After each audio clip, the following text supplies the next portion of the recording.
Welcome to the Fasting Podcast, Wow, Wellness and Optimal Weight. I'm your host, Julie Phillips, certified natural health professional for 2 decades.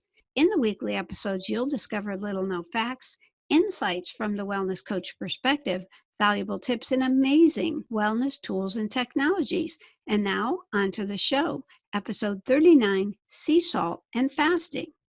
When it comes to sodium, let's all say no to table salt, which is stripped of the beneficial minerals. It's bleached, often contains anti-caking chemicals, the terrible MSG and aluminum derivatives, and often linked to blood pressure risk. On the other hand, the good sodium is crucial to good health, including good blood pressure, by the way, and it's even important for cows. When they took the salt licks out of the cows' pastures, the cows became sick and some even died until they put the salt licks back. So it's very crucial for good health. And of the different kinds of sea salt has the natural minerals from nature, from the sea, and the unrefined is the best. And they do have pink, often called Himalayan sea salt, and they also have gray Celtic sea salt. My colleague that was a holistic nutritionist went and examined where these were developed and what their method of creating them was. And her opinion was that the pink Himalayan sea salt was superior to the gray Celtic sea salt. And in fact, experts quote more benefits from the pink sea salt than the gray. There is another form of salt, but it also has herbs in it, and it takes 3 years to process to get all the toxins out. Very expensive compared to regular salt. So most people aren't interested in a more expensive salt, but if you are, just let me know. We need sufficient good sodium in our body for digestion. Helps the body create hydrochloric acid, which hydrochloric acid is needed for proper digestion, especially of protein, needed to uptake minerals like calcium, magnesium, zinc, iron, folate, and B12. Sea salt has alkalinizing minerals. You heard about acid-alkaline balance. Most people are too acidic, so these are alkalinizing minerals that come naturally in there, which includes electrolytes. The key alkalizing minerals are sodium, potassium, calcium, magnesium, and then all the little trace minerals, which are also helpful for escorting water inside of the cells. Did you know if you drink way too much water, for example, you're an average person drinking over 100 ounces a day, that it can actually flush your trace minerals and you can have trouble getting the water inside the cells. A lot of people actually are drinking what I call dead water. For example, distilled water has no minerals in it at all. Even though people have distillers, you need to remineralize it. Reverse osmosis does a good job of removing toxins, but also you have to remineralize that. So you could just shake a little pink sea salt in your glass of water, and that could be a great way to get those trace minerals and the other minerals back that are beneficial. I also have another tool that I like in my WOW toolkit that if you're interested, you could ask me about as well.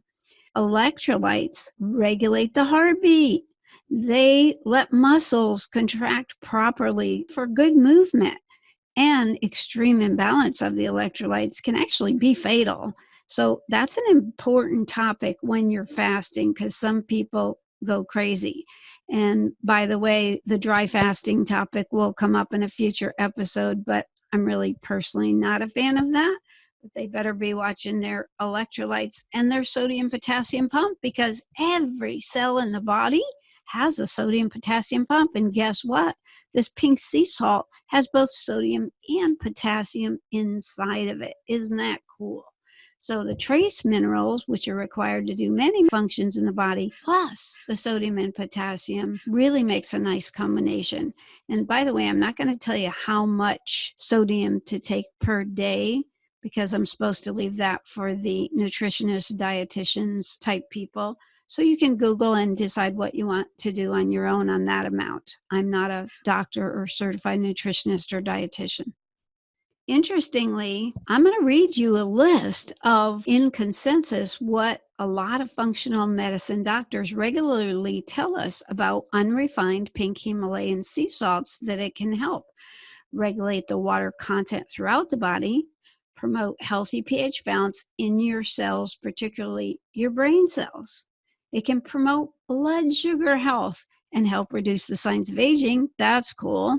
Assist in the generation of hydroelectric energy in your body. Very cool. Absorb food particles through your intestinal tract. This is a nice one. Support respiratory health and sinus health. Prevent muscle cramps, promote bone strength, regulate your sleep. What a surprise. Support your libido, another surprise. Vascular health, and regulate the blood pressure with sufficient water and potassium intake. So a lot of people out there in the world are saying no salt whatsoever in my food or anywhere. And really, it's the table salt they should be omitting, but include some of the good sodium. And by the way, organic celery is one of the foods high in sodium. You can check out more of those for foods to get the good sodium. And celery is a great little thing for people that are fasting or even on a ketogenic approach to eating. Minerals for extended fasting, people that are going days and days without eating any solid food and only doing water. Experts found when they have clinics that the couple of minerals they tend to find people that might be low in are sodium and magnesium. So these are great to have a little pink sea salt in your water. You can't taste it. I put a few shakes right in my pure water, make sure it's pure. We have episodes 3 through 6 on that. But many fasters are also exercising regular basis, and sea salt helps with muscle function and lack of cramping, as we discussed. People that are fasting need to get their nutrients absorbed. They need good hydration in the cells. They need to balance their pH so they can uptake nutrients and be healthy. So the good sea salt is a crucial aid to their health. You can use it on food, broths, tip of the tongue. Tip of the tongue. Interesting. So I watched a naturopath in a room full of people, and one person was just totally looked like they were going to faint. They were exhausted. So she had the woman put a little pink sea salt on the tip of her tongue, and she snapped right back. And I've seen that multiple times since the first time. If you're desperate to poop quickly, to get a bowel movement because you feel like you're so stopped up, there's a recipe that some health practitioners use, but the colon hydrotherapist people say, that could be risky. So consult with maybe your health food store owner, your colon hydrotherapist, or if you're desperate, contact me. But it's not something I just blurt right out there on a podcast, because people could get in trouble if they have a big blockage in their stool and then they do the combination of this much sea salt with this much lukewarm water and stay by the toilet. The colon hydrotherapist said you could get in a lot of trouble if there's a big blockage there with stuff trying to go around it. So be careful. Here's a quote from Scientific American. Not that they're into natural health that much, but they say moderating our sodium intake may help us maintain healthy gut flora, which is associated with healthier body weight. And part of their quote is, "Who saw that coming?" So for those that are fasting and interested in their weight, a moderate amount of the sodium intake is something that could help them with 2 topics they never thought of. That concludes our episode 39, Possible Next Steps. Watch all of our future episodes. Refer others, please, because I don't advertise. Check out our website, thefastingpodcastwow.com. Watch our 28-minute video, lifeboatdoctors.com, with 2 expert doctors. And please, if you're watching us on iTunes, give us a 5-star review, put some comments. YouTubers, we hope you like this video and subscribe. Remember, stay positive, focused, and determined, because where the mind goes, energy flows.